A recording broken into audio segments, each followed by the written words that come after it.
Hello guys, তো আজকে আমরা যাচ্ছি দীঘা। তো এখন বাজে 5টা, আমরা বেরিয়ে পড়েছি। আর ঘুম থেকে উঠেছি 3:30। তো তারপর উঠে রেডি টেডি হয়ে এখন বেরিয়ে পড়েছি। এখন 5টা বাজেনি এখনও।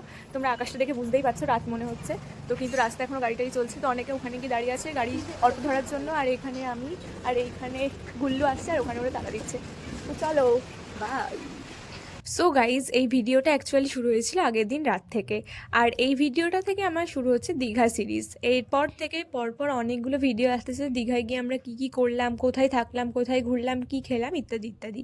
তো আমরা শিয়ালদা স্টেশনে পৌঁছে গুল্লুর সাথে দেখা করে চলে গেলাম ওদের বাড়িতে। যেহেতু আমরা, গুল্লুর আর মামারা, এই 3 ফ্যামিলি মিলে আমরা গেছিলাম দীঘা।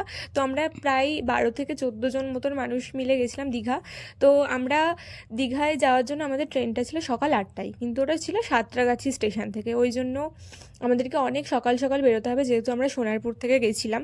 তো তারপর আমরা প্ল্যান করেছিলাম যে সকাল সকাল খেয়ে দিয়ে ঘুমিয়ে পড়বো, কিন্তু সেটা আর হয় কোথায়, এতজন মানুষ থাকলে যা হাসি মজা হয় তোমরা একটু আগে ভিডিওটা দেখে বুঝতেই পারলে।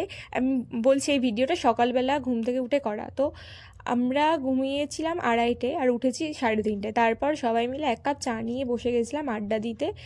আমার হাসিটা দেখে তোমরা হয়তো বুঝতেই পারলে। তো তারপর আমরা চলে গেলাম গড়িয়া বাস স্ট্যান্ডে। তো ওখানে মামারা এলো এবং আমরা বাসে উঠে গেলাম। আমাদেরকে 2টো বাস পাল্টে সাঁতরাগাছি পৌঁছাতে হয়েছিল। আর সকাল সকাল মানে কোনো গাড়ি পাওয়া তো খুব সমস্যার হয়। ওই জন্য আমরা যে যা পেয়েছি, কেউ ইঞ্জিন ভ্যান, কেউ অটোতে করে পৌঁছে গেলাম গড়িয়া স্টেশনে। তো তারপর আমরা এখানে পৌঁছে গেছি সাঁতরাগাছি স্টেশন, এবং এখানে বাস থেকে নেমে আমরা যাচ্ছি সাঁতরাগাছি স্টেশনের দিকে।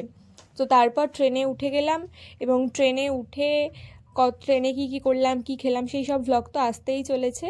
তো তোমরা কিন্তু অবশ্যই অপেক্ষা করো আমার নেক্সট ভ্লগগুলোর জন্য। আর ভালো লাগলে অবশ্যই লাইক, কমেন্ট এবং শেয়ার করো।